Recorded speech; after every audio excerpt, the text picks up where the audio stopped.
आदाब नाजरीन, मैं हूं आपके साथ रहीम अहमद खान और आप इस वक्त मुलाहिजा फरमा रहे हैं तस्नीम टीवी की जानिब से हमारी ख़ास पेशकश मुलाकात के आज के इस एपिसोड में हमारे साथ मौजूद है पप्पू कुरैशी जी। समाज सेवा दल जयपुर के इस वक्त ये सदर हैं। अक्सर इनको आपने देखा होगा एहतजाज करते हुए, पसमानदा तबकात की आवाज़ को उठाते हुए, बुलंद करते हुए। ये वो शख्सियत है जब पुलिस इन पर ज़्यादती करती है तो थाने का घेराव करने के लिए एक हुजूम पहुंच जाता है, क्योंकि उन हुजूम की आवाज़ वक्तन फ़वक्तन पप्पू कुरैशी जी उठाते रहते हैं।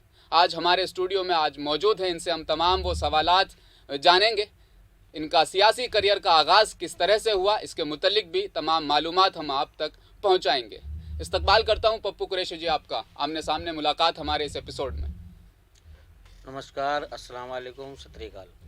सबसे पहला सवाल मेरा आपसे ये है कि ये राजनीतिक कैरियर, जो सियासत में जो लोग आ जाते हैं उनके मुतल्लिक अक्सर ये राय देखी जाती है कि समाज सेवा से आप उठकर सियासत की तरफ आ जाते हो तो शायद इसमें कुछ ज़ाती फ़ायदा होगा। ऐसा लोगों की एक राय बन चुकी है, आप इसके मुतल्लिक क्या कहना चाहेंगे? जी बिल्कुल सही है लोगों की सोच कि हम समाज के प्रति काम करते करते आगे बढ़ते हैं और जैसे ही राजनीतिक पार्टियों में हमें उपलब्धियां मिलना शुरू होती हैं तो हम समाज को दरकिनार करके अपने निजी स्वार्थों के लिए और कुर्सी हासिल करने में लग जाते हैं। इसमें उनके विचार, उनकी सोच कोई गलत नहीं है। जी बिल्कुल। आगाज़ कैसा रहा आपके इस करियर का?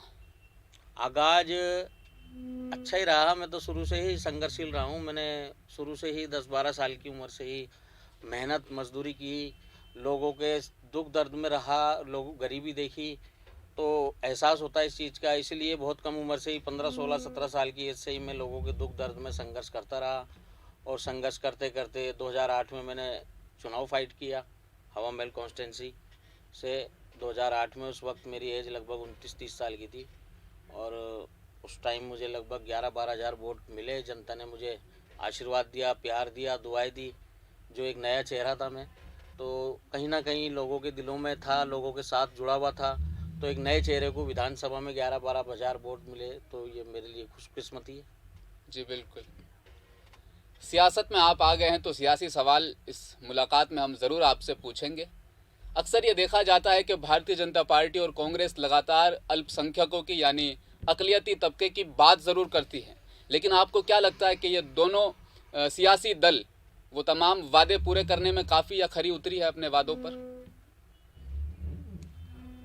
देखिए, दोनों की अगर बात करें अपन तो बीजेपी की बात तो ये है कि बीजेपी से हम किस तरीके से जाके ये कहें कि आप हमारा ये काम करो, हमारा वो काम करो। हालांकि जितना कांग्रेस काम करती है उससे 19-20 बीजेपी के कार्यकाल में भी हमारे होते हैं और बराबर भी होते हैं और कभी कभी ज़्यादा भी हो जाते हैं।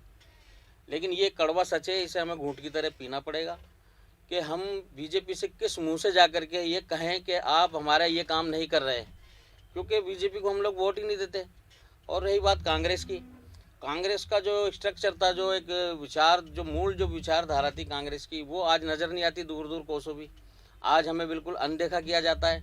आज हमारे अधिकारों का जो है बिल्कुल भी ध्यान नहीं दिया जाता। आज किसी भी डिपार्टमेंट में चले जाओ, किसी भी कोई भी काम के लिए चले जाओ, हमें एक एक काम के लिए कतार लगानी पड़ती है। उसके बावजूद भी सिर्फ हमें ठंडे छींटे के अलावा कुछ नहीं मिलता। आप हमारी कॉन्स्टिट्यूंसी हवा महल कॉन्स्टिट्यूंसी की बात करेंगे तो जो पिछले कई वर्षों से कई चुनाव जीत चुके हमारे कांग्रेस के भी नेता, अभी वर्तमान में महेश जोशी जी हैं। हमारे महेश जोशी जी आदरणीय एमएलए जो हैं हवा महल कॉन्स्टिट्यूंसी, मंत्री भी है राजस्थान सरकार, मंत्री भी हैं। तो अभी तक हमारे जो पूरे क्षेत्र में पानी की समस्या दूर नहीं हो पाई, लगातार पानी की किल्लत जारी है। उसके अलावा इतना हमारी बड़ी तादाद में वोट लेने के बाद लगभग उनको, जैसे मेरे ख्याल से जितना वोट मिला उसमें से 90 से 92% वोट माइनॉरिटी का वोट मिला।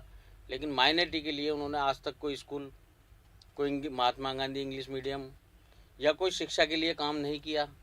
जबकि करबला क्षेत्र में एक स्कूल है जो लगभग आज से 15 साल पहले से वो प्रस्तावित है वसुंधरा गवर्नमेंट से, उसके लिए भी अभी तक कोई सुनवाई नहीं है। जबकि हमने उसके लिए कई बार आवाज़ भी उठाई है। संबंधित पार्षद है जो वहाँ के अख्तर हुसैन, वार्ड नंबर 12 के, उन्होंने भी आवाज़ उठाई है, शिक्षा मंत्री से भी मिले हैं। लेकिन ये सब चीज़ों को साइड में रखा जो जा रहा है और अनदेखी की जा रही है, इससे कहीं ना कहीं ये तो कथित पड़ता है, इस चीज़ का ध्यान देने की ज़रूरत है कि हमें अनदेखा किया जा रहा है।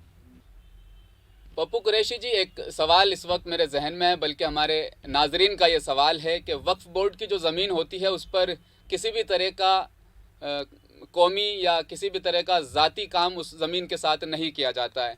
गुज़श्ता दिनों एक क्रिकेट टूर्नामेंट का इनकाद उस ज़मीन पर किया गया, उसके ख़िलाफ़ आपने काफ़ी आवाज़ उठाई। ये किस तरह का एक मुद्दा था? देखिए, क्रिकेट आयोजन का मुद्दा ये था कि हमें क्रिकेट आयोजन से कोई आपत्ति नहीं थी जी और जब क्रिकेट के चर्चे हो रहे थे तो हमारी भी नॉलेज में थी बात। जी लेकिन हम इसमें इन्वॉल्व वहाँ हुए तब हमें ये पता लगा कि कुछ मुस्लिम संस्थाओं ने वक्फ बोर्ड की ज़मीन को मानते हुए वहाँ क्रिकेट होने का विरोध दर्ज किया संबंधित डिपार्टमेंट वक्फ बोर्ड में, जी चिट्ठी लिख करके। जी और वक्फ बोर्ड ने एक चिट्ठी जारी की और चिट्ठी में दर्शाया संबंधित अधिकारियों को कि ये वक्फ जायदाद है, यहाँ पर गैर कानूनी निर्माण पिच बनाना और बिगर परमिशन आयोजन कराना और यहाँ अलाउ ही नहीं करता, ऐसा कुछ उन्होंने लिखा। हमने सुना तो हमें थोड़ा बहुत ऐसा झटका लगा कि हाँ यार ये गलत है। जी उसके बाद लगातार 2-3 दिन तक जो सूफी साहब हैं, हबीबुर रहमान साहब, जी उन्होंने वीडियो वायरल कर माननीय महेश जोशी जी से अपील की थी कि आप समझदार सुलझे हुए नेता हैं, मुसलमान जयपुर का आप में अच्छा नेता देखता है और आपको मानता है और आप इस क्रिकेट आयोजन को रोकें, ये गलत है। जी मतलब लगभग उन्होंने 2-3 दिन वीडियो वायरल कर अपील की थी।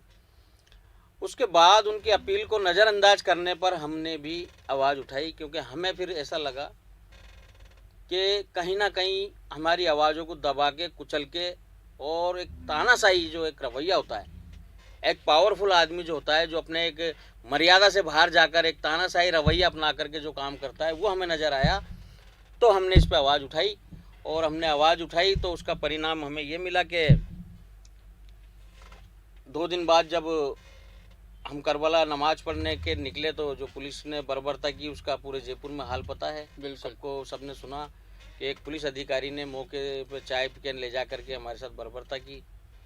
बहरहाल मैं तो ये कहना चाहता हूँ कि माननीय महेश जोशी जी की कथनी और करनी में फ़र्क है, क्योंकि मुझे याद है आज से लगभग 1.5 साल पहले की बात, 1.25 साल पहले की बात है, तो हमारे वहाँ भट्टा बस्ती में एक पानी की टंकी का डिमांड चल रही थी जनता की तरफ से। उसके लिए हमने भी काफ़ी प्रयास किए। जी वक्फ बोर्ड में भी जो यहाँ टंकी बननी थी वो वक्फ बोर्ड की जगह थी, तो वक्फ बोर्ड से जो परमिशन हुई जगह की वो 30x30 की जगह 15x15 हो गई और टंकी का जो है पीएचडी विभाग से टेंडर वगैरह सब हो चुके थे। लेकिन सिर्फ वो 30x30 की जगह 15x15 होने की वजह से वो टंकी नहीं बनी, जबकि उस टाइम अगर अधिकारियों को हमारे क्षेत्रीय एमएलए फ़ोन करके कह देते कि भाई ये मिस्टेक हो गई, इसको मैं सही करा दूंगा, आप काम चालू करें। जी बिल्कुल। लेकिन नहीं, उन्होंने ये देखा विधिक कार्रवाई, यानी पहले लेटर 30x30 का आएगा तभी काम होगा। और एंड ये हुआ कि वो लंबे समय तक टेंडर पड़ा रहा, टेंडर निरस्त हो गया और आज भट्टा बस्ती क्षेत्र में 50,000 की जनता में संपूर्ण पानी की व्यवस्था नहीं है। तो इस तरह के तमाम मुद्दों को आप उठाते रहते हैं अक्सर। जी, तो उससे मैं ये कह रहा था कि अब ये आती है कथनी और करनी में फ़र्क, कि पानी जो जनता को पानी की व्यवस्था के लिए टंकी बन रही थी वहाँ तो विधिक कार्रवाई, यानी कि 30x30 का लेटर होना जरूरी था, जबकि वो चाहते तो फ़ोन कर देते कि भाई जब तक आप काम चालू करें और कोई बोर्ड की मीटिंग बैठेगी तो इसको 30x30 का करा देंगे वक्फ बोर्ड। इतनी सी भी फुर्सत नहीं है, इतनी सी फुर्सत नहीं। और वही वक्फ बोर्ड के डिपार्टमेंट में जहाँ वक्फ बोर्ड ने चिट्ठी जारी करी है, कहा कि ये पिच अवैध है और ये मैच का आयोजन अवैध है, इसको रुकवाया जाए, वहाँ उन्होंने गैर विधिक कार्रवाई की। तो कहीं ना कहीं कथनी और करनी में फ़र्क है। बावजूद इसके कि जब आपने विरोध प्रदर्शन किया है, उनकी खिलाफ वर्जी की कि यहाँ पिच बनना जायज़ नहीं है, आपने लेटर हेड पे उनको लिख के दिया, इसके बावजूद वहाँ क्रिकेट टूर्नामेंट का इनेकाद किया गया। बिल्कुल 3 दिन तक लगातार चला और यहाँ तक के 6 जनवरी को सरकार की गाइडलाइंस आ गई थी उसकी सोशल डिस्टेंसिंग व कर्फ्यू देर रात का जो भी है। उस टाइम माननीय महेश जोशी जी ने सेम उसी दिन शाम को एक अपनी सोशल मीडिया के माध्यम से एक विज्ञापन डाला कि भाई मेरे निवास पे मिलने आने वालों से आग्रह है कि आप लोग फ़ोन के माध्यम से या ऐसे संपर्क करें, सोशल डिस्टेंसिंग की पालना करते हुए, मैं किसी से मिलूँगा नहीं या आप मुझसे ना मिलें। तो ये भी एक सोचने की बात है कि एक तरफ तो आप हज़ारों लोग भीड़ इकट्ठी करके मैच करवा रहे हैं उसी दिन, और उसी दिन एक सोशल मीडिया पे आप ये डालते हैं कि साहब सोशल डिस्टेंसिंग की पालना करें। तो वो जो आप अपना आयोजन करा रहे थे मैच का, उस पर भी तो आपको रोकना चाहिए था कम से कम पहले। वो 8 तारीख को रुका, वो भी जब जब भारी विरोध हुआ। एक सवाल मेरा आपसे, अगर आपको मौका दे देती है आपके विधानसभा की जनता, अगर आपको एक चांस दे देती तो आप उनके लिए क्या कर लेंगे? देखिए, मेरा ऐसा कतई भी कोई मानस नहीं है कि मैं चुनाव लड़ूं। अच्छा जी। लेकिन मैं संघर्ष हमेशा जारी रखूंगा, और मैं हमेशा मेरी ज़िंदगी में मैंने संघर्ष ही किया है। मेरी ज़िंदगी एक संघर्ष है। मेरे लिए ये मायने नहीं रखता मैं चुनाव लड़ूं, ना मैंने ऐसा कोई मानस मन बनाया है, ना कोई मेरा मानस है। और मुझे नहीं लगता कि मेरे जैसा आदमी चुनाव लड़के जीत जाए, क्योंकि ईमानदारी और एक सच्चाई पे चलना आज के ज़माने में ऐसा हो गया जैसे तलवार पे चल रहे हों।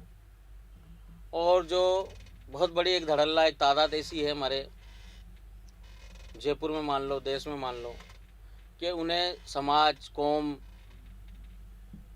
अच्छाई, मुख्य विकास, हमारे मूल मुद्दे, उनसे कोई मतलब नहीं। वो सिर्फ अपनी पर्सनल स्वार्थों के लिए, पर्सनल अपने पैसों के लिए काम करते हैं। और वो एक ऐसा बहुत बड़ा धड़ल्ला है, वो कभी भी ये नहीं चाहता कि हमारे आकाओं की दुकानदारी बंद हो, हमारे नेताओं की दुकानदारी बंद हो और कोई नया आदमी आकर काबिज हो। तो इसलिए मुझे नहीं लगता कि हम चुनाव लड़ें और चुनाव लड़ करके कामयाबी पालें। वैसे मालिक के हाथ में है कामयाबी देना, अल्लाह चाहे तो कुछ भी हो सकता है, मगर एक अनुमान वाली बात बता रहा हूँ मैं। तो इसलिए मेरा ऐसा कोई मानस है नहीं, मगर हाँ ये ज़रूर है कि हम संघर्ष करते आ रहे हैं और हमेशा करते रहेंगे। और कोई भी आदमी गलत होगा, चाहे नेता हो, चाहे मुख्यमंत्री हो, चाहे एमएलए हो, चाहे मंत्री हो और चाहे संतरी हो, जहाँ भी कोई गलत होगा और हमें पता चलेगा तो हम आवाज़ उठाएंगे। नाज़रीन, इस मौके पर मैं ज़रूर बताना चाहूँगा, मुस्लिम वोट बैंक कांग्रेस का एक सदा हुआ वोट बैंक है। कांग्रेस अच्छी तरीके से ये बात जानती है कि मुस्लिम वोट बैंक कांग्रेस के अलावा किसी और रास्ते नहीं जाने वाला है। CA-NRC के वक्त शाहीन बाग में एक मजमुआ जमा था, उसी तरह से जयपुर राजस्थान में भी एक एहतजाज की रंग में, एहतजाज की शक्ल में एक गिरोह लगातार CA-NRC के ख़िलाफ़ विरोध अपना दर्ज करवा रहा था। उस बीच आपके इलाके के विधायक कहाँ थे? महेश जोशी जी की बात कर रहा हूँ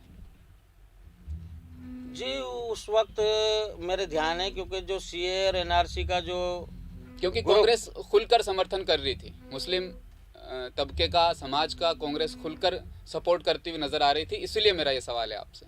हाँ, मेरे ध्यान है, क्योंकि वो जो टीम थी ना, मुस्लिम फोरम और जितनी भी तंजीमें थी, उसमें मैं भी जुड़ा हुआ था और मैं भी जिम्मेदारों की गिनती में मुझे ले रखा था। और शास्त्री नगर एरिया की हमें 2 आदमियों को उस टाइम जिम्मेदारी दी थी। एक तो हाजी सईद साहब है, श्याम खानी महासभा के अध्यक्ष, और एक मेरे को जिम्मेदारी उस एरिया की दी थी। और बाकायदा डेलीगेशन जो हमारा मिल रहा था मुख्यमंत्री जी से और जो भी लगातार, तो उस टाइम में महेश जोशी जी की भूमिका ये रही कि जब हमें परमिशन के लिए अर्चले आ रही थी, तो माननीय जो कमिश्नर महोदय हैं जयपुर के, उनसे वार्तालाप हुई और उन्होंने फिर ये सेटिस्फाई किया भाई एक बार माननीय मुख्यमंत्री जी से आप लोग मिल लें जी। तो जो मुख्यमंत्री जी से और जो CA का जो ये डेलीगेशन था, उनके बीच में जो मॉनिटरिंग जो की, वो उस वक्त आमीन कागजी और महेश जोशी जी ने की थी। तो उस टाइम ये एक भूमिका महेश जोशी जी की रही कि जो हमारे बीच में जो रैली निकालने को, प्रदर्शन करने को, और जो 5 लाख आदमी रोड पे आया, उसको किस तरीके से कन्विंस किया जाए कि अपनी बात भी हो जाए, अपना विरोध भी हो जाए और शहर में कोई वातावरण ख़राब भी ना हो। और बाकायदा वो एक जयपुर में एक ऐतिहासिक प्रोग्राम रहा कि 5 लाख लोग रोड पे आए, जिसमें कम से कम 1 लाख लोगों के हाथ में तिरंगा झंडा था। लेकिन ना तो कोई जरा सा भी क्रिकेट हुआ। और देखने की बात ये, जब रैली वापस लौटी, एक झंडा तिरंगे का, एक झंडा रोड पे पड़ा हुआ नहीं मिला। और लोगों ने उसको अपने हाथ में लाया और अपने हाथ में ही लेकर गए। बड़ी शांतिपूर्वक एक ऐतिहासिक वो एक प्रदर्शन और रैली रही। बहुत अच्छी रही। लेकिन माननीय महेश जोशी जी का जो उसमें इन्वॉल्वमेंट था वो यही था कि उन्होंने एक मॉनिटरिंग की थी हमारे और मुख्यमंत्री जी के बीच में। खुलकर तायद करते हुए नजर नहीं आया, आप ये खुलकर कहना नहीं चाह आया, रहे हैं। नहीं, बिल्कुल। बिल्कुल। पप्पू जी, एक फिल्म इन दिनों रिलीज हुई है द कश्मीर फाइल्स नाम से, काफ़ी विवादों में है ये फिल्म। इस फिल्म के रिलीज होने के बाद दो अलग अलग नज़रिए इस मुल्क में बन चुके हैं। एक वो नज़रिया जो इस फिल्म की तायद कर रहा है और ये साफ कहते हुए नज़र आ रहा है कि इस फिल्म ने हकीकत को मुल्क के सामने लेकर आने का काम किया है। एक वो नज़रिया जो ये कह रहा है कि ये फिल्म हिंदू और मुसलमानों के बीच तनाव पैदा करने का बाइस बन सकती है और भारतीय जनता पार्टी की 2024 में आने वाले चुनाव की एक तैयारी का नमूना है। आप इस फिल्म के मुतालिक क्या राय रखते हैं? देखिए, फिल्म की मंशा तो यही नज़र आती है कि हमने जहाँ तक देखा और सुना है, कोई भी ऐसी सांप्रदायिक फिल्म जिससे हमारे आपसों में भाईचारे में खलल पड़े, उसको सेंसर बोर्ड ने आज तक मंजूरी दी नहीं जी लेकिन अगर सरकार रहते हुए और अगर इस फिल्म को मंजूरी दी है जी तो कहीं ना कहीं बड़ी पार्टियों का ये हाथ है इसमें कि हम आपस में जो है बटें, आपस में एक साथ ना बैठें, जी हमारे भाईचारे में खलल पड़ती रहे और वो इसी आड़ में अब सत्ता में बरकरार काबिज रहें। तो ये तो साफ साफ देखने को मिला है। मैंने इस पर पोस्ट भी डाली थी, लेकिन जी मैंने उसमें लिखा ये बात कि भाई उस टाइम सरकार किसकी थी और किन लोगों की जिम्मेदारी बनती थी। यहाँ तक कि स्वर्गवासी राजीव गांधी जी ने तो उस वक्त घेराव किया था, घेराव भी किया था विधानसभा का कि भाई ये कश्मीर में जो हो रहा है ये रुके। जी तो दोषी तो वही लोग थे, लेकिन एक देश का एक स्ट्रक्चर ऐसा बना के खड़ा करा जा रहा है कि हमारे दिमागों में सिर्फ एक ही चीज़ बस जाए, हिंदू मुसलमान के लिए खतरा है और मुसलमान हिंदू के लिए खतरा है। लेकिन मैंने पोस्ट में ये भी लिखा कि आज जो लोग ये कह रहे हैं कि कांग्रेस के टाइम पे हिंदुओं के साथ गलत हुआ है, तो मेरे को नहीं लगता ऐसा हुआ है, क्योंकि कांग्रेस के टाइम पे तो अगर गलत हुआ है तो बाबरी मस्जिद का ताला खोला गया था, वो गलत हुआ है। अगर कांग्रेस के टाइम पे गलत हुआ है तो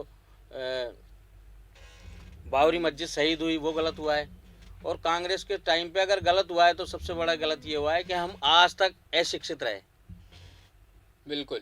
तो दोस्त तो हमें देना चाहिए कांग्रेस पार्टी को, लेकिन हम तो फिर भी इन सब चीज़ों को नज़रअंदाज करके, और हमारे जो भी है आपने देखा होगा कि बाबरी मस्जिद का जब अभी फैसला आया तो एक देश में एक ऐसा वो था कि भाई ये फैसला आने के बाद ऐसा नहीं हो कि आपसी कोई रंजिश बढ़े या जी कोई देश में कोई जी बिल्कुल। ऐसी स्थिति घटित हो जाए जिससे कोई बड़ा देश को झटका लगे। लेकिन इस चीज़ को आम जो है एक मिल्लत ने स्वीकार करके उस सर्वोत्तम न्यायालय का जो फैसला है उसको स्वीकार करके और ये शहादत पेश की है कि हम लोग अमन व अमान चाहते हैं, हम सब चीज़ भुला करके आपस में भाईचारा और देश की उन्नति चाहते हैं। एजुकेशन की आप इस वक्त बात कर रहे हैं कि मुस्लिम तबके के अंदर एजुकेशन यानी तालीम अपग्रेड नहीं हुई एक तरीके से। एतराज़ ये किए जाते हैं कि जब आप मदरसे जाएंगे और इलेक्ट्रिक या डिजिटल स्कूल्स का आप प्रयोग नहीं करेंगे, वहाँ जाकर आप तालीम हासिल नहीं करेंगे, तो आप अनएजुकेटेड रह जाएंगे। इसके मुतालिक आपकी क्या राय है? देखिए, मैं बताऊं आपको, 2018 में दिसंबर में, यानी 2019 में मान लो अभी कांग्रेस सरकार बनी राजस्थान में, जी तो कक्षा 1 से 5वीं तक सरकारी स्कूलों में उर्दू लागू थी। बिल्कुल। ठीक। और तत्काल उसको बंद किया गया सरकार की तरफ से। जी 2019 में ही वो जो उर्दू की पढ़ाई चल रही थी स्कूलों में उसको बंद किया। ठीक है। उसके बाद मुस्लिम संगठनों ने और उर्दू के जो संघर्ष करने वाले जो लोग हैं, उर्दू को चाहने वाले जो लोग हैं, उन्होंने संघर्ष किया जी और 2021-22 की घोषणा में, 20-21 की घोषणा में जी माननीय मुख्यमंत्री जी की तरफ से ये कहा गया कि 5वीं से 10वीं स्कूलों में उर्दू लागू की जाए पढ़ाई। जी और उसमें कंडीशन रखी कि स्कूलों में हर क्लास में 10 बच्चियां इच्छुक होनी चाहिए उर्दू पढ़ने के लिए। जी और अगर वो उर्दू पढ़ने के लिए इच्छुक हैं तो उर्दू की जो पढ़ाई चालू स्कूलों में की जाए। लेकिन हुआ क्या कि ज़्यादातर, मैं पूरे प्रदेश की तो बात नहीं कर रहा, जी मगर मैंने जयपुर में देखा, मैंने स्कूलों में जाके सर्वे किया कि बहुत सी स्कूलों में फर्जी सूची बनाकर भेजी कि मुस्लिम बच्चियां उर्दू पढ़ना नहीं चाहती। और जब हमने इस सूचियों का वो देखा विवरण, तो नेट पे से हमने निकलाया। मेरे खुद की वहाँ स्कूल है, राजकीय बालिका महाविद्यालय स्कूल, मैंने उसका डाटा देखा तो मुझे एक अजीब सा लगा। और फिर हमने जो बच्चियाँ स्कूल में पढ़ रही थी उनके घर जाके उनके पेरेंट्स से उनसे हमने इंटरव्यू लिया जी ऑन रिकॉर्ड कि आप कने किसी ने आपसे किसी ने पूछा कि आप उर्दू पढ़ना चाहते हैं या नहीं। जी तो बच्चे ने कहा नहीं। मैंने पेरेंट्स से पूछा, पेरेंट्स ने मना कर दिया। मैंने कहा आपको पता है आपकी सर्वे सूची बन के गई है सरकार में, शिक्षा विभाग में? बोला हमें पता नहीं है। तब मैंने स्कूलों में जाके बात की और मैंने कहा मैं आप लोगों के खिलाफ एफआईआर दर्ज कराऊंगा। आप लोगों ने 420 की हमारे अधिकारों का हनन किया है, हमारी पढ़ाई में रुकावट डाल रहे हो आप लोग। और उन्होंने माफ़ी मांगी और फिर दोबारा से सूची सबमिट की वापस से बना करके।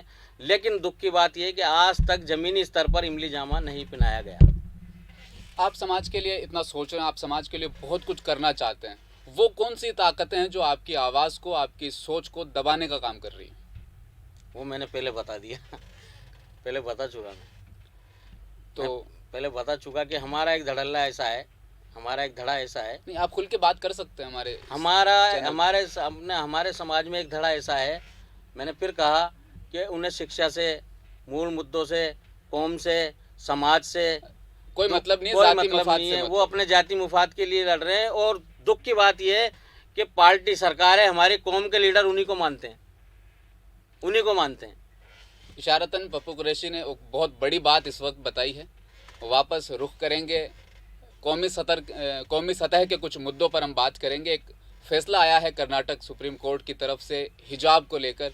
हिजाब के मुतालिक ये बताया गया है कि इस्लाम का अहम या ज़रूरी रुकन नहीं है। जो तालिबात स्कूल आएंगी वो बिना हिजाब के आएंगी। पिछले दिनों कुछ एक वाक़या हमारे सामने आया था। 231 तालिबात ऐसी थी जो क्लास के बाहर ही बैठ गई थी, इम्तिहान देने के लिए भी नहीं गई। कन्नड़ ज़बान का उस दिन इम्तिहान था, तो साफ़ तौर पर जो तालिबात थी उन्होंने इनकार कर दिया कि हम इम्तिहानात भी नहीं देंगे अगर आप हमें हिजाब की परमिशन नहीं देते हैं। तो अब लगातार पप्पू कुरैशी जी इस तरह के मामले देखने को मिलेंगे। तालिबात के लिए प्रधानमंत्री का स्लोगन है बेटी बचाओ बेटी पढ़ाओ। एक तरफ पढ़ाने की बात कर रहे हैं, दूसरी तरफ इस तरह के कुछ फैसले आ जाते हैं कोर्ट की जानिब से कि ज़रूरी नहीं है। और आप जानते हैं कि इस्लामिक तरीके से हिजाब जो है वो फ़र्ज़ है, एक तरीके से बेहद ज़रूरी है। इस पर आप अपनी क्या राय रखते हैं? देखिए, उन्हें दुख हिजाब का नहीं है। देखिए, उन्हें दुख मस्जिद पे हो रहे लाउड स्पीकर की अजान का नहीं है। देखिए, उन्हें दुख इस चीज़ का नहीं है कि हम क्या खा रहे हैं और क्या पहन रहे हैं जी। उन्हें ये चीज़ कही जाती है कि तुम ऐसे मुद्दे लाओ जिन पर ये 80 और 20 का मामला फ़र्क बना रहे जी और हम सत्ता में काबिज रहें। जी। लेकिन दुख इस चीज़ का है कि हमारा विपक्ष इतना मजबूत नहीं है कि इन चीज़ों पर आकर रोड पर आवाज़ उठा सके। और ख़ास तौर पर आज तक मैंने देखा है, ख़ास तौर पर विपक्ष की भूमिका में कांग्रेस है। कभी भी अल्पसंख्यकों के मुद्दों पर रोड पर नहीं आती है। वो तेल के लिए रोड पर आ जाती है, पानी के लिए रोड पर आ जाती है, बिजली के बिल पर रोड पर आ सकती है और बहुत सारे मुद्दों पर रोड पर आ सकती है। लेकिन कभी भी अल्पसंख्यकों के मुद्दे पर रोड पर नहीं आती। हाल ही अभी पूर्व में देखा होगा आपने, पिछले साल जी संजीव प्रकाशन नाम की एक पुस्तक छापते हैं। बिल्कुल, संजीव पासबुक। हाँ, संजीव पासबुक। उन्होंने जो है इस्लाम को आतंकवाद से जोड़ करके लिखा, इस्लामिक आतंकवाद शब्द का प्रयोग किया। उस पर कई जो है मुस्लिम युवाओं ने आवाज़ उठाई, कई जेल में भी चले गए क्योंकि उन्होंने जोश में जज्बात में तोड़ाफोड़ी करी। लेकिन मैं पूछता हूँ, किसी भी विपक्ष के आदमी ने, जो यहाँ विपक्ष है, यहाँ तो सत्ताधारी है कांग्रेस, प्रदेश में सरकार है, किसने आवाज़ उठाई? यहाँ तक के आज तक जी किसी ने ये तक नहीं कहा किसी अधिकारी से कि भाई इस पर क्या कार्रवाई हुई अब तक। तो हमारे मुद्दों पे कोई भी आवाज़ नहीं उठाता है, कोई भी आवाज़ नहीं उठाता है। तो इसीलिए समाज सेवी बनना बेहद ज़रूरी है, आप ये कहना चाह रहे हैं? बिल्कुल।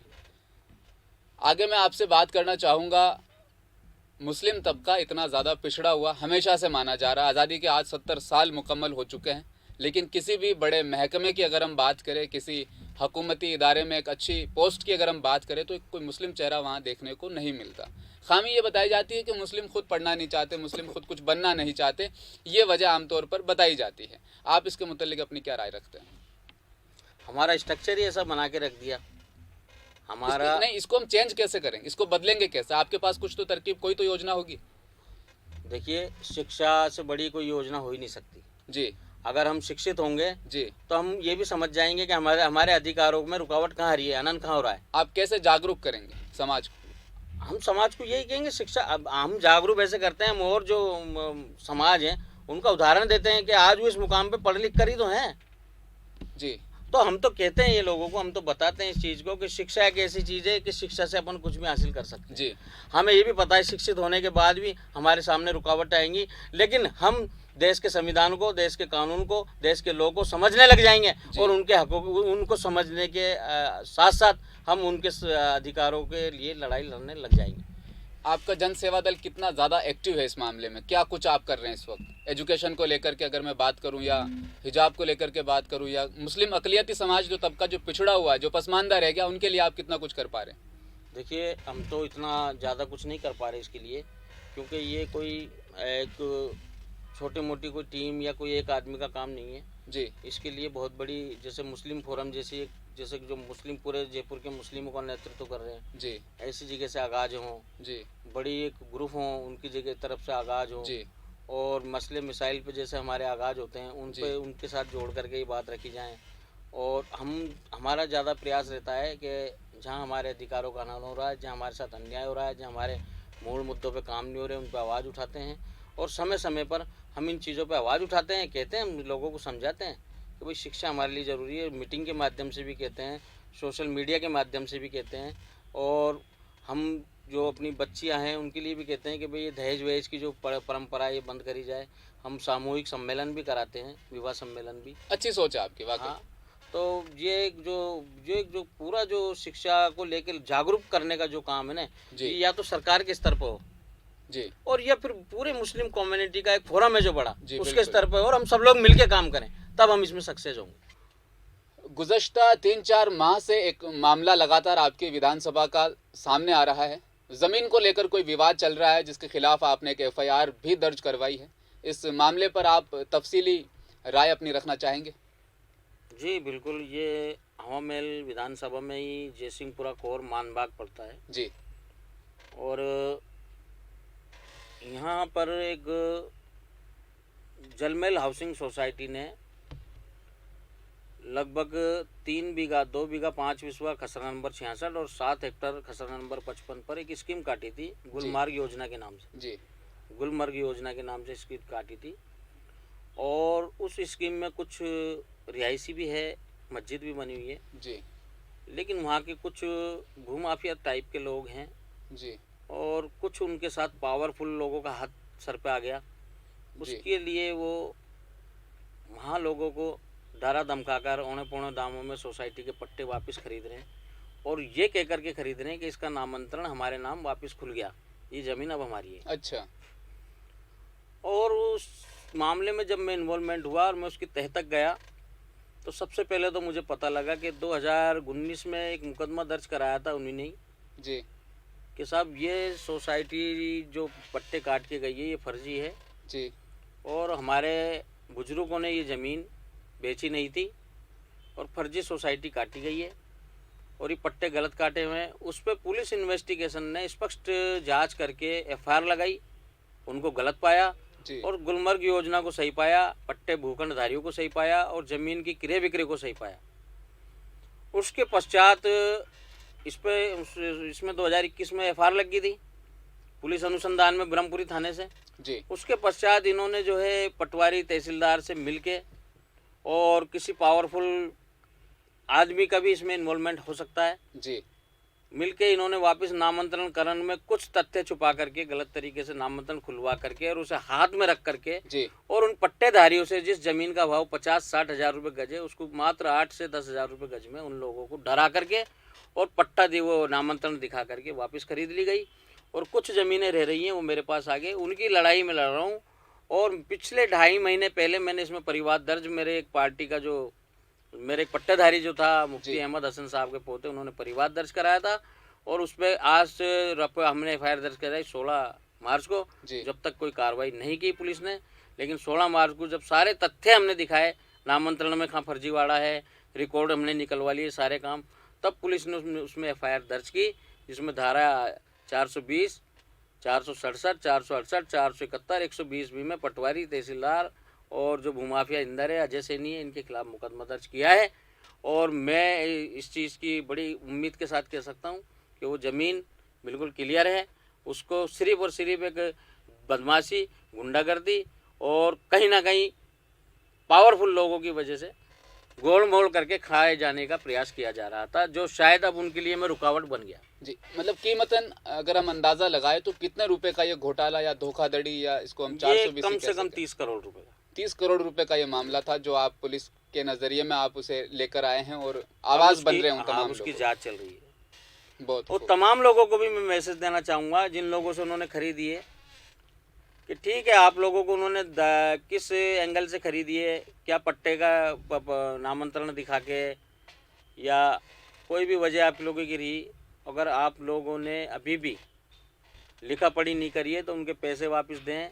अगर आपने राजी खुशी दी है तो बहुत अच्छी बात है, और अगर आप पे कोई दबाव, प्रेशर या किसी भी पावरफुल आदमी का दबाव डालकर लिए तो आपको किसी से डरने की ज़रूरत नहीं है। देश का संविधान है, देश का न्यायपालिका बैठी है और देश का कानून किसी के लिए अलग नहीं है, सबके लिए बराबर है।